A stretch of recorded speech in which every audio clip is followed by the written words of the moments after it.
திருமணம் பண்ணும்போது பல்வேறு விதமான மேலதாளத்தோடு இணைந்து ஐயர் ஒரு மந்திரத்தை சொல்கிறாங்கல்ல, மாங்கல்ய தந்துனான்னு. அந்த மந்திரத்தோட தமிழாக்கத்தை சொல்லுங்க அப்படின்னு ஒரு சகோதரி மலேசியாவிலிருந்து கேட்டிருந்தாங்க. அவர்களுக்காகவும் உங்களுக்காகவும் இந்த பதிவு. முதல்ல அந்த சமஸ்கிருத வார்த்தையை உங்களுக்காக சொல்கிறேன்.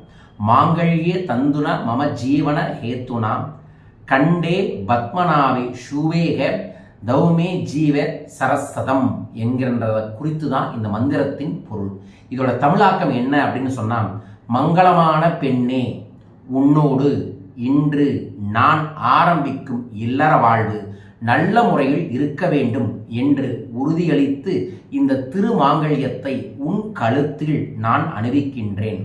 என் இல்லத் துணைவியாக என் சுக துக்கங்களில் பங்கேற்று நிறைந்த யோகத்துடன் நீ 100 ஆண்டு காலம் வாழ்வாயாக என்கின்றது தான் இந்த மந்திரத்தோட சூட்சமமே.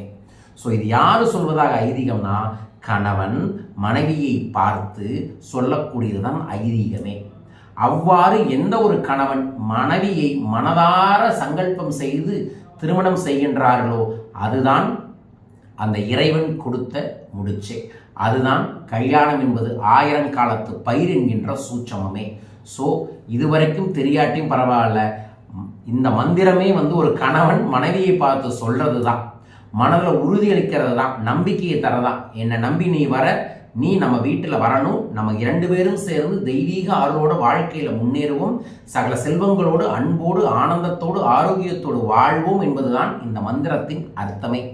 ஒவ்வொரு முறையும் கணவன் மனைவியை பார்க்கும்போது இந்த மந்திரத்தை நினைத்து கொண்டாலே கணவனுக்கும் மனைவிக்கும் வரக்கூடிய பல்வேறு விதமான பிரச்சனைகளுக்கு தீர்வுகள் கிடைக்கும்.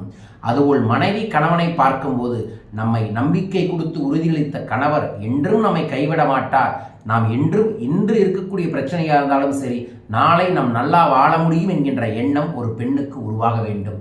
அவ்வாறு கணவனும் மனைவியும் நல்ல எண்ணங்களில் இறை அருளுடன் இணைந்தாலே சகல நன்மைகளும் பெருகும் என்பதை மலேசியா சகோதரிக்கு சொன்னேன், உங்களுக்கும் சொல்கிறேன்.